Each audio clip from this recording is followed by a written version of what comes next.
Give me the opportunity. My name is Mazen.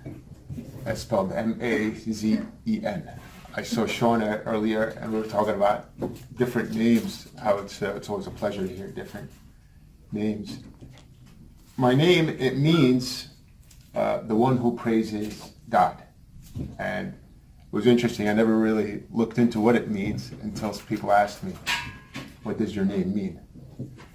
And I was happy to find out that it meant the one who praises God.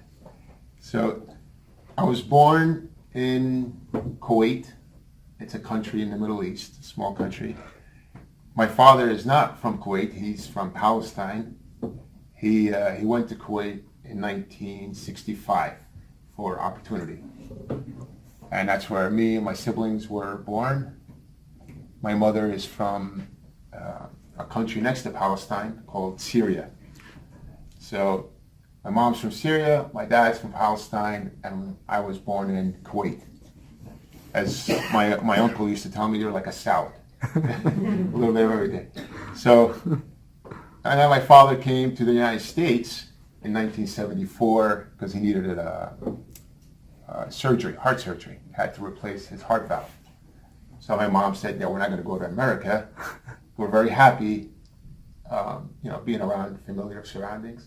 So we stayed in her home country in Syria. But my dad said, we have to, he did his surgery, everything was fine. In 1976, he was supposed to come back. He says, his sister was here. That's the reason he came to this country. And she pushed and she lobbied for him to come to stay in the United States. And then that was like a big event in my life. When I still remember it. When I was 8 years old, my mother said, we're going to go to America. I said, oh boy.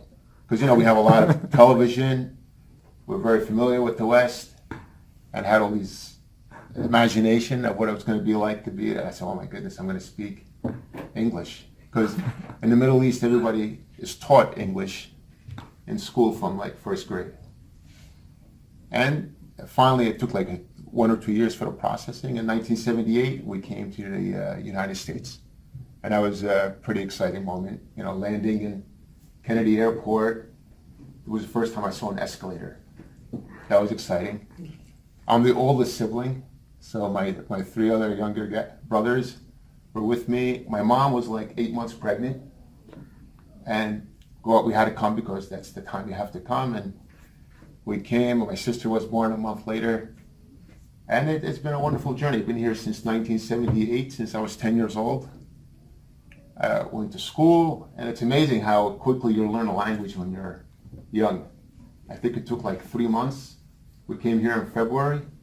By the summertime, I had friends. We're going out. They're coming over my house. I don't think in a matter of 1 year, I forgot to read Arabic. I forgot to write Arabic. I spoke a little bit. And it was wonderful. I didn't have any friends that spoke Arabic in Hillside, New Jersey. And it's been wonderful. And then went to school, the traditional, college, engineering. Worked for the same company now since 1990. So it's all 28 years. And I want to improve my public speaking. So we're here today. Thank you very much.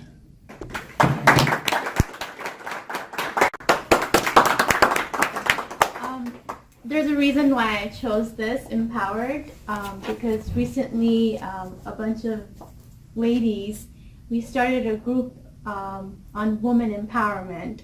So this is a very dear work to me these past few months and going on, forward.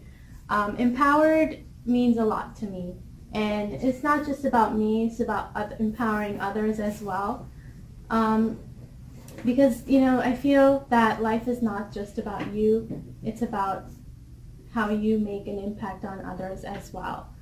So this group that we started, it's actually, our motto is, empowered woman, empower woman.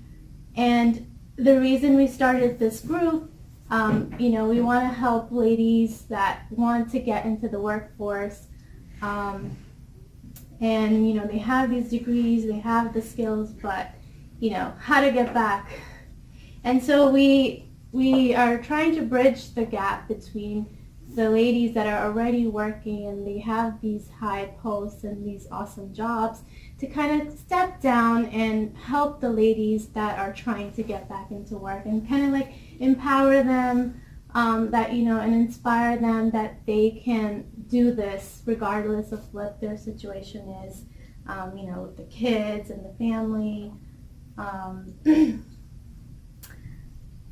So the whole purpose of the group is, like I said, we plan on networking. So these ladies will have a chance to talk to the professionals and just kind of get to know, what's out there, because the degrees are just not going to cut it. They really have to know the daily practices and the new technology changes, and what better person to learn it from than the actual people that are working in those environments.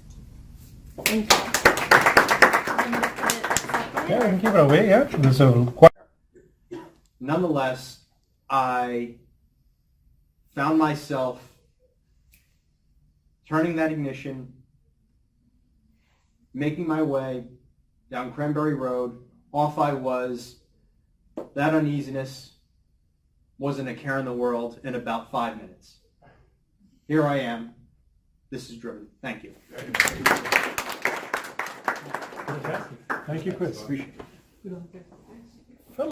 My name is Stephanie. I'm not Give a good big hand to Stephanie, everybody. I'm not that good at speeches, but there's one thing I know about, like, public speaking and stuff. I'm in a band, and public speaking to your audience is definitely a big factor. It's a small, tiny hometown band. It's 3 members right now. We're struggling for 4, and a lot of time I put so much effort into trying to become a better person and be able to speak in front of people and just let go of all that anxiety that I have. A lot of times in school I've been faced with all these challenges. 7th grade Chinese class, I had to read a poem called Da Tu Zu Zi, which basically means a bunny with a larger tummy. And that was the first time I had really experienced anxiety at its full force, and I was not brave whatsoever. I didn't volunteer to do it, I just had to do it. We had to read the poem out loud with everything in order, and I ended up crying. And I couldn't do it, and it was the worst feeling for me in the world, and I did not feel brave in that moment. But then 8th grade rolls around, and I'm sitting at an awards ceremony for my class, and my social studies teacher starts talking about someone who's almost like me, but not. She says I'm courageous and all these adjectives I would never use to describe myself. But once I heard those words, I started internalizing them, and then I realized that I could be brave and I could be courageous even with all these problems. Thank you. I've had a lot of adversity in my life, as I'm sure a lot of people have. I have depression clinically. I know I don't look like or sound like I do right now. And sometimes it's very difficult. Fortunately, not as much as it had been years ago. And the factors in my life that keep that depression at bay is what makes me very, very grateful. And so I'm going to go through the list. And I'll try not to brag too much because the pride, like I said, ties into it. My boyfriend, of course, Stephanie's father. My son, they're both sources of inspiration for me. They're very supportive of me. My mother is, of course, the same way, although the dynamics are a little different with each of those people naturally because of the different relationships. Having Stephanie in my life, because of having George, her father, in my life, means so much to me. I am lucky that I have a career that is personally meaningful, which makes it so much easier to get up early in the morning, which is, I'm still not a fan of that. I never will be. It just has to be done. And it's writing for a mental health trade association. So because of my own experience with depression, my brother had bipolar disorder, and I was always into writing. So when I found this job opportunity almost 12 years ago already, I knew that was where I had to be. So I don't know how many people had that personal connection, that enjoyment of using their talents, and in my case it's the writing, for such a good cause that helps so many people, even indirectly, since I'm not the mental health providers who I'm representing in my advocacy. And it's what I enjoy and what I find so meaningful that I didn't have in previous jobs, although all those jobs kind of led me to being able to get there. And I also volunteer for a group that's also mental health related. So it's all therapeutic, and it all gives me so much to be grateful for and proud of. Thank you. I live in South Brunswick. Really, I'm working as a software developer, and I had some trouble in day-to-day in speaking in the meetings and all. So in most of the time, if any issues they are discussing in the meeting, I can able to contribute to them, but I'm little hesitant to talk to them, to explain about the issues and the reasons behind it, and also the solution for that. So I'm little hesitant, not little hesitant, I'm always hesitant. I'm only listening to them, and I will not contribute to that.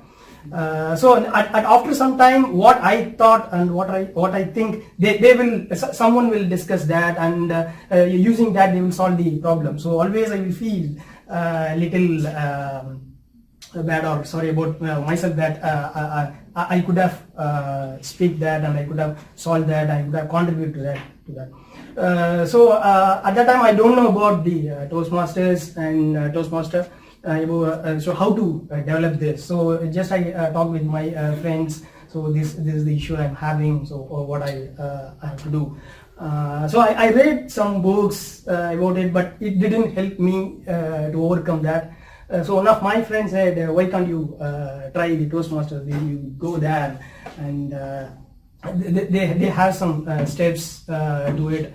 There are some steps you can go and follow that, and you can improve that. So after that, I am a little curious about it to know where it is going on, in which place it's going on, and that. So first I found it is in Old Bridge, and after I thought it's an distance for me. After the work, I can't able to go there.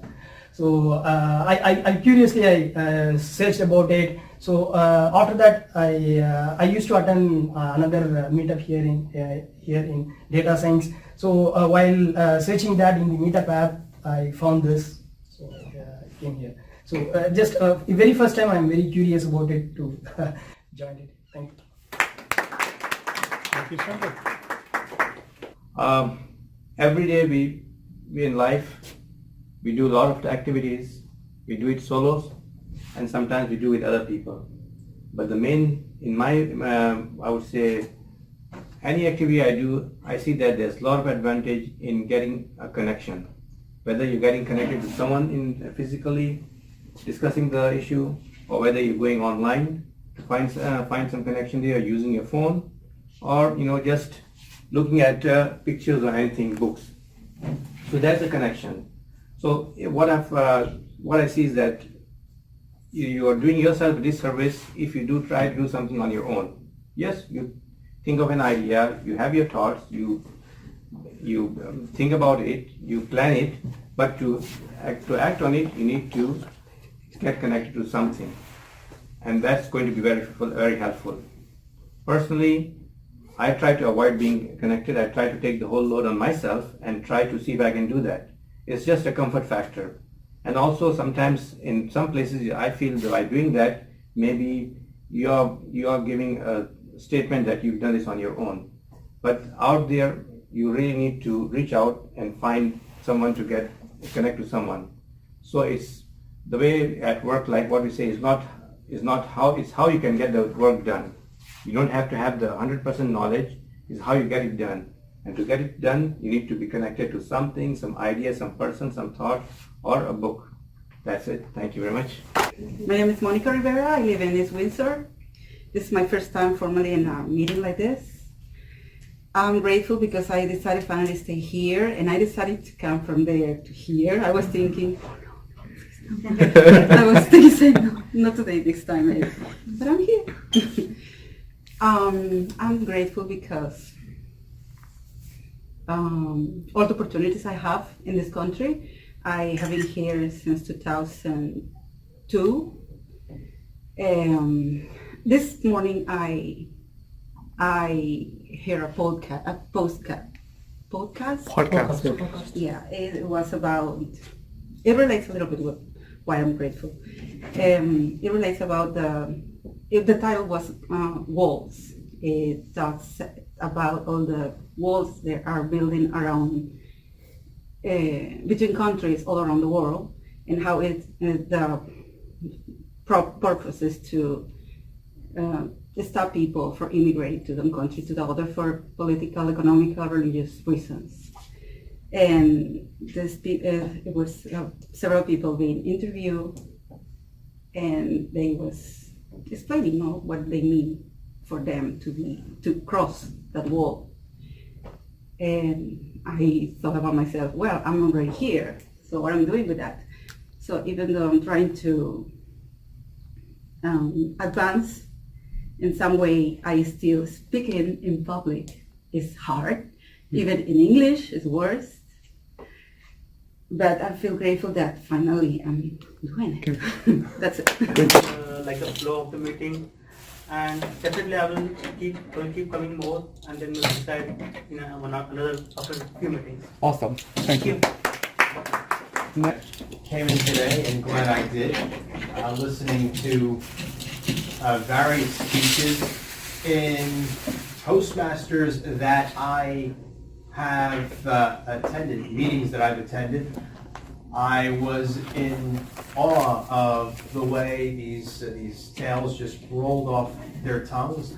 In this room, hey, let's face it, English is a second language for many, so I'm doubly so in awe. Despite that, I shall return. Good job.